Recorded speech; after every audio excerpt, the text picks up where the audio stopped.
মোটামুটি দেখে সবকিছুই কিনতে ইচ্ছা করছে কিন্তু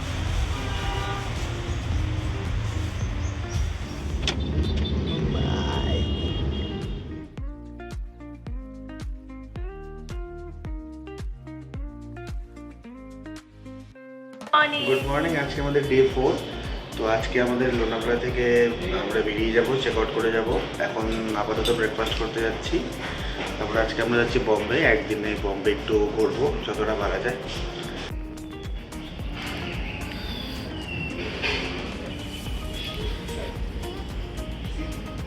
এখন আমরা দোলনায় ঝুলছি এখানে হোটেলে, একটু করে বেরিয়ে যাব।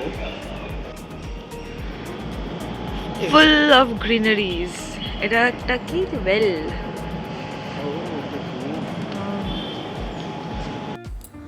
তো আমরা ব্রেকফাস্ট করার পরে রেডি হয়ে নিলাম। হোটেলের ভেতরটা সত্যি খুব সুন্দর ছিল। তো ব্রেকফাস্ট করার পরে গতকালের আমাদের যে চিজ কেকটা ছিল সেটা আমরা খাওয়া হয়নি, সেটাও আমরা ব্রেকফাস্টের সাথে খেয়ে নিলাম। খেয়ে আমরা পুরো রেডি হয়ে গেলাম মুম্বাইয়ের যাওয়ার উদ্দেশ্যে। তো আমরা সময় মতো চেক আউট করে বেরিয়ে পড়লাম মুম্বাইয়ের উদ্দেশ্যে। এবং অন দ্য ওয়ে আমরা একটা দোকানে দাঁড়িয়েছিলাম। এখানকার সেরামিকের কাজ জিনিস খুব ফেমাস। তো আমরা ফ্যামিলির জন্য সেরামিকের অনেক কিছু পারচেস করলাম সেই দোকানটা।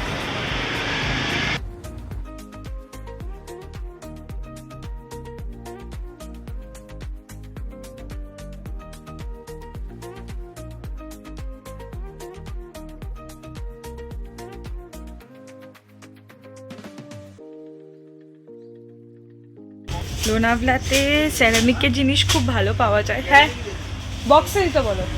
হ্যাঁ, এই মুম্বাই পুনে হাইওয়েটা সত্যি খুব অসাধারণ। আমরা জার্নিটা এনজয় করেছিলাম এবং সাথে আমরা খেয়েছিলাম থিরামিসুর এই কেকটা কুপার্স থেকে, যেটা আমরা কিনেছিলাম।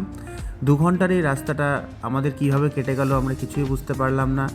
এবং ফাইনালি আমরা মুম্বাই রিচ করে গেলাম। अपन अभी मुंबई में है।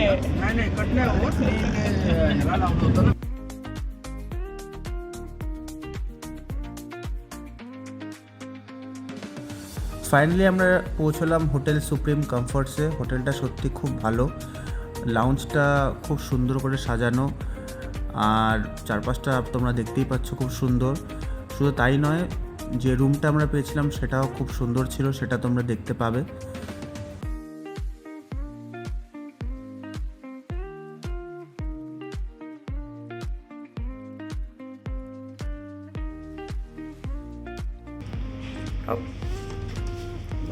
লাভলি। তো এখন আমরা পৌঁছে গেছি মুম্বাই। জাস্ট আমরা রিচ করলাম, এখন দুপুর 1টা বাজে। পারফেক্ট টাইমেই ঢুকেছি। রুমটা অসাধারণ, হোটেলটা দারুণ, রুমগুলো খুব ভালো, লাউঞ্জ, রিসেপশন এত সুন্দর। তো এখন আমরা একটু রেস্ট নেব, রেস্ট নিয়ে রেডি হয়ে আমরা সাইট সিনে বেরোবো।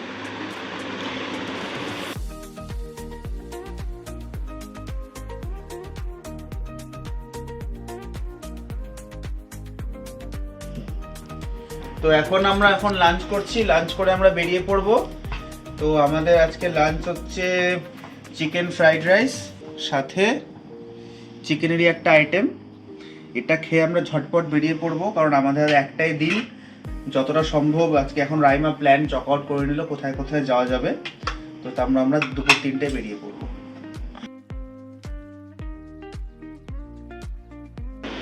তো বেরোনো যাক।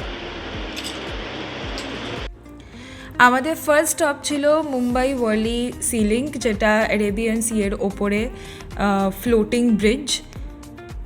তারপর আমরা গেছিলাম গেটওয়ে অফ ইন্ডিয়াতে, which is another famous place in Mumbai. আর তারপর ডেফিনেটলি তাজ হোটেল। এই ভিউটাও খুব সুন্দর, যেখানে আর কি পুরো আরব সাগরটা আসছে এবং তার পাশে গেটওয়ে অফ ইন্ডিয়া। আমরা সেখানে দাঁড়িয়ে একটুখানি ফটোশ্যুট করলাম তাজ আর গেটওয়ে অফ ইন্ডিয়ার সাথে। এসেছি এখন কলকাতা ধর্মতলায়। তো মানে ওরকমই দেখতে মুম্বাইয়ের এই জায়গাটা। এটা হচ্ছে এই কোলাবা এরিয়াটা। তো এখানে লিওপোল্ড ক্যাফেতে আমাদের খাওয়ার খুব ইচ্ছা ছিল, কিন্তু হাফ অফ দ্য পপুলেশন হচ্ছে এখন লিওপোল্ড ক্যাফেতে। প্রচন্ড ভিড়, তাই আর এখন এই গরমে সম্ভব না। লিওপোল্ড ক্যাফের উল্টো দিকে ছিল একটা জুস জাংশন, আমরা সেখানে গেলাম, ওখানে গিয়ে ক্লাসিক আলফনসো ম্যাঙ্গো জুস খেলাম। তারপরে পৌঁছালাম শিবাজি মিউজিয়ামে। বাইরেটা যেরকম সুন্দর ততটাই সুন্দর ভেতরটা।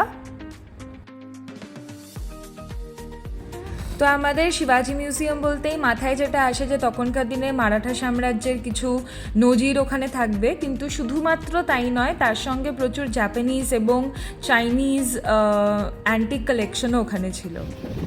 তারপর যেটা ছাড়া মুম্বাই দর্শন অসম্পূর্ণ সেটা হলো Marine Drive and Queen's Necklace. তো ওখানে আমরা একদম সানসেটের টাইমে গেছিলাম, তো দ্য ভিউ ওয়াজ অ্যামেজিং। স্বপ্নের এই মহানগরী সত্যি রাতেও যে এত সুন্দর দেখায় তা নিজের চোখে না দেখলে বোঝাই যায় না। তো আজ আমরা আরও অনেক জায়গা দেখতে পারতাম, বাট সময় কম ছিল বলে আমরা ফিরে গেলাম হোটেল। আজকে ফাইনালি আমাদের ট্রিপ শেষ। এই যে এখন খাবো ডিনার, ফালুদা আছে, বড়াপাও আছে। সারাদিন ঘুরে এখন রাত 9টা বাজে, ফিরে এলাম হোটেলে, প্রচণ্ড টায়ার্ড। তো কালকে আমাদের রিটার্ন। তো আজকে অনেক ধকল গেল, তো পরে আবার নতুন ভিডিওর সাথে আসবো। টাটা। রাইমাও প্রচণ্ড ক্লান্ত, পরে দেখা হচ্ছে।